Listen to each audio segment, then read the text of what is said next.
So it's been a long time since I've made a archery video, and story time. Here's why. I like to lift weights, and maybe about a year and a half ago, I managed to press out about 140 kilos. I think it worked out to be like 142 or something because of my wonky weights and my wonky bar, but that was like a lifetime achievement for me, I guess. And since then, I worked hard to try and improve my bench press even more, but it has been an uphill struggle because it turns out my body is made out of cheese, and the weak points I have are basically the ligaments in my shoulders. I can put out more than enough power to push more, but every time I do, I tend to break something. So I changed my exercise routines around and everything, and changed my programming to try and remedy that, and got to a point where I just decided I would rest those particular pressing muscles and didn't do any bench press for like 6 months.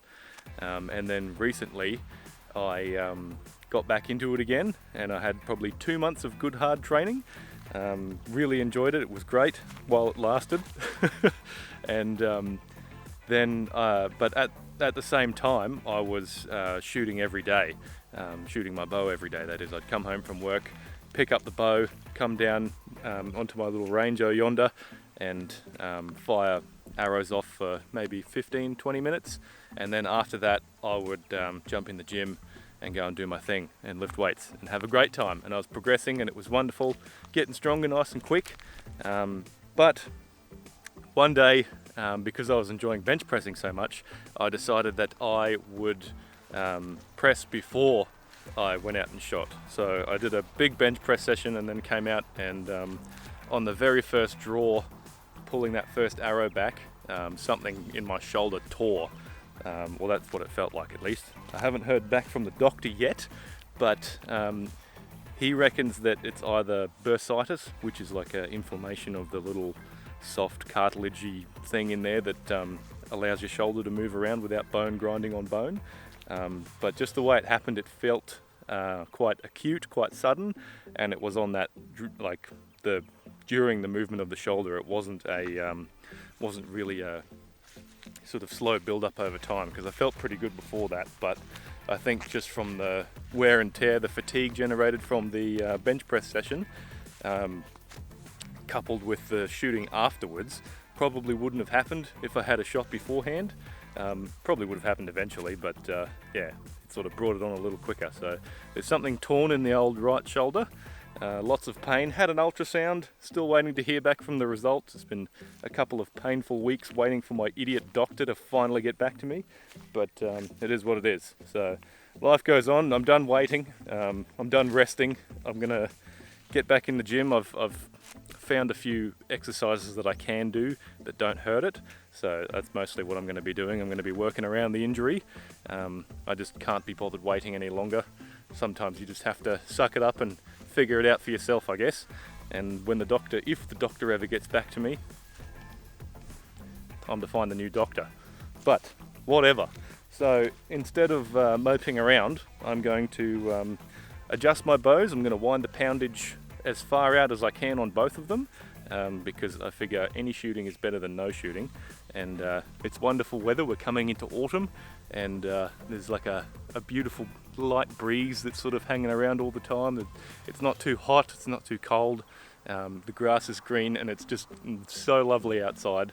And I think it's time to get back into shooting archery every day. So I'm going to wind the poundage out on both of my bows.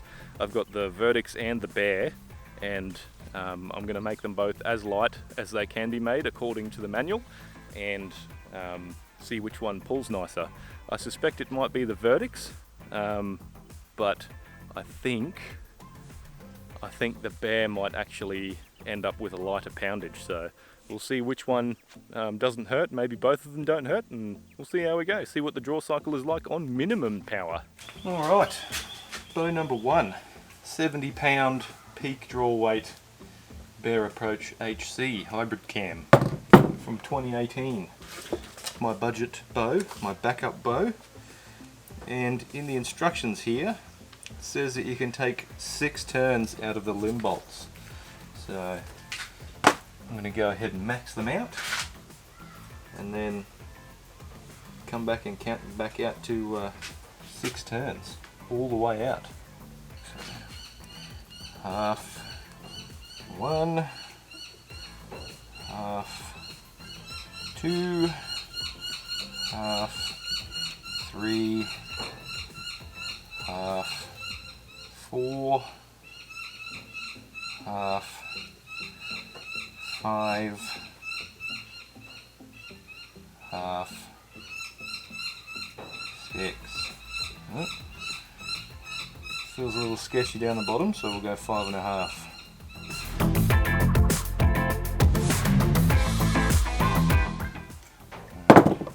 Man, that is a big gap.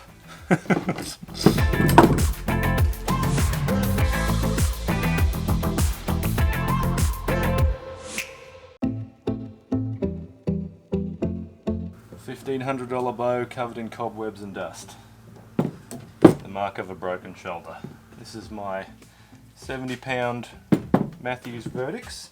I also have some shorter draw length mods that are in 70 and 75 pounds for the switch weight system, but at the moment the only 29-inch ones that I've got, which is the correct length for my draw length. I tried the shorter ones to see how they would go, but they weren't great, so I'm sticking with 29, and I may end up getting some super light mods depending on how this draw weight feels as well. That might be the way to go. Get some good efficiency still. So let's max them out. I think it's already pretty much maxed out. Yep. And now I couldn't find anywhere really decisive on the internet how many turns you can take out of these bolts, because when I bought this one from the shop, they didn't give me the box. They gave me the free hat and all the other stuff, but they never gave me the box and they never gave me the manual. And when you go on Matthews' website to try and find the bloody manual, it's like a 58 gigabyte, very picture intensive catalog essentially. It's not really a manual. So from gleaning from some video reviews, apparently you can take 3 turns out of the limbs, which seems about right for 10 pounds or so of drop. So we'll probably take 3 out and see how that goes. See how it looks. If it looks like we can take more out after shooting it, maybe we'll take more out, but probably better safe than sorry.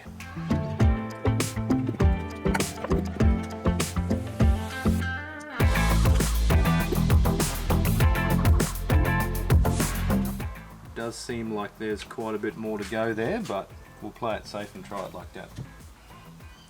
Seems like these turns with these limbs, there's a lot more movement in the limbs, being that they're more parallel.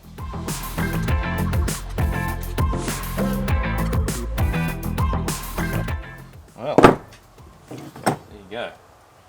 Certainly looks a lot easier. Time to blow the cobwebs off, literally and metaphorically.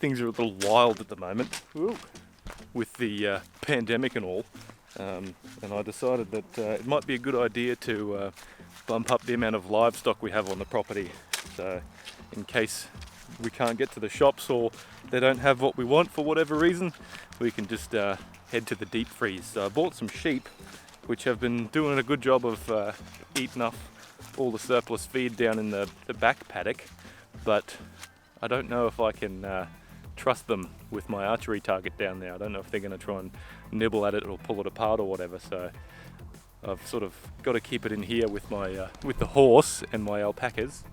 Hey buddy, you doing alright? and hope for the best, because I know they won't touch it.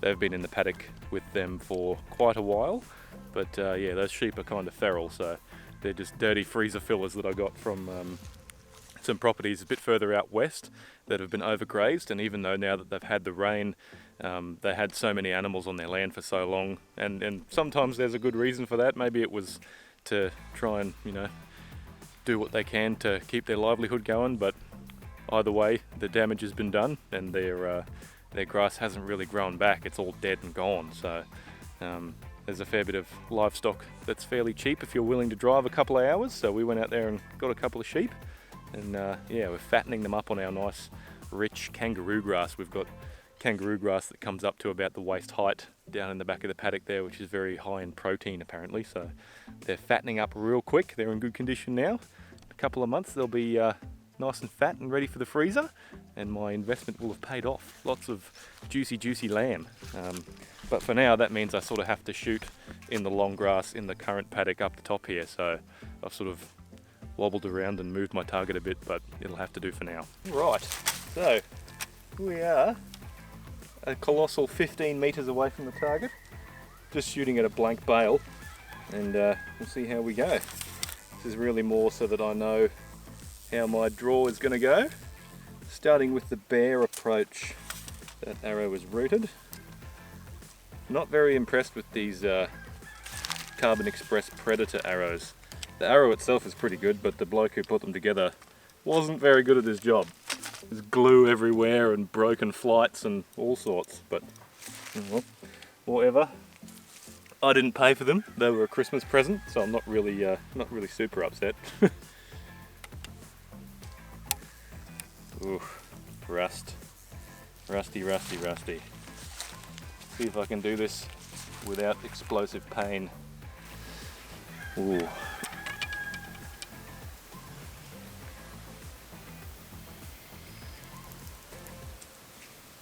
Maybe I can push more than I can pull.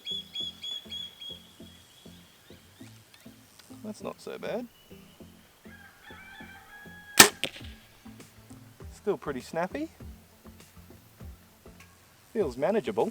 So much louder than the Verdicts.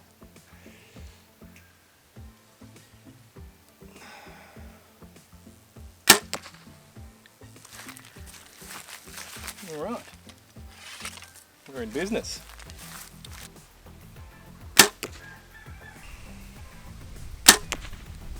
This release aid's going off a little early on me. I must have had it tuned hotter than I thought from when I last shot it. Alright, well, no pain. That's good. That's encouraging. Very good. Alright, time for bow number 2. I reckon this one's probably going to be a bit harder to pull, but the draw cycle on it's so much smoother that it might actually be better. So we'll see how we go. Drop that all the way down to 20. Oh, everything on it just feels so much nicer.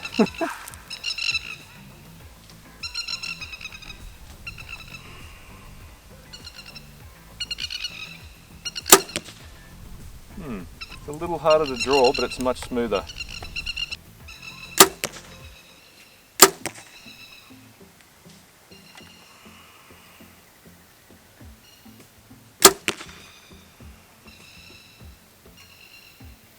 Ooh, I don't know.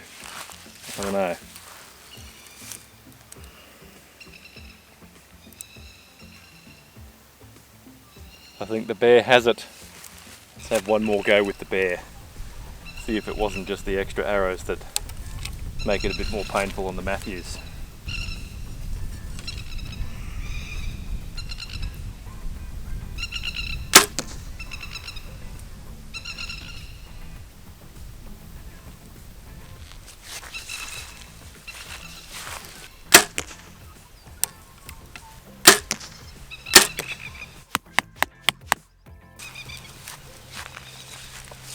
Interesting stuff. My tripod needs to be thrown in the bin. That's what happens when you buy cheap rubbish camera gear.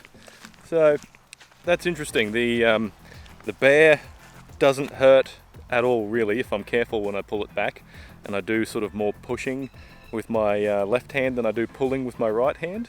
So that might be the way to go. It's not as smooth of a draw as the Matthews is, wound all the way out, but the Matthews is still heavier, so I guess I'm gonna have to go with the Bear for now. So yeah, 6 turns out, and a mystery amount of turns out on the Matthews. So maybe in the near future, if this takes longer than I want it to heal up, I'll get some lighter mods. I reckon with the 60 pound 29-inch mod on that Matthews, it probably would be nicer than the Bear wound all the way out. So, but either way, that's good.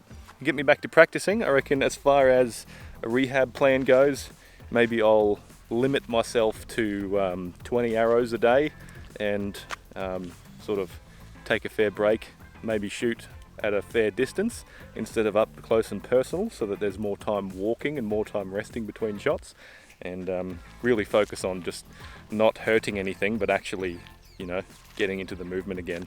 So hopefully that'll be a good way to go, and yeah, get me back into archery again. It's I've noticed over the last couple of weeks that of resting and trying to heal up and stay healthy and everything, it's sort of pretty depressing when you don't work out. I don't understand how people do that. I sort of have to get a certain amount of physical work in each day to keep my mental health high. So that's what we're going to do. We're going to just do what we can, even if it's not optimal. Something is better than nothing. So yeah, let's go on ahead and do something. Well, there you have it. Can shoot with a sore shoulder. Seems like if I put my my right hand nice and close to my head and push the bow away from myself to draw it, there's a lot less stress on the shoulder, and then from there all you have to do is just sort of clip it in and find your anchor point. So I reckon if you've got a bung shoulder, which I'm guessing that most people who do archery for any great length of time are going to experience at some point, yeah, wind your bow all the way out. Try and keep shooting in whatever way you can. I've seen people use mouth tabs and stuff like that, but I don't know. I think if I can pretty much shoot the same way as I was shooting before, I'll just do what I'm doing now. So happy to get back into it. I'll post some workouts in the next episode of the BJE and show you what I'm doing in the gym. And if you guys have any questions, let me know. If you have any suggestions, shoot them through in the comments section, and yeah, have a good weekend.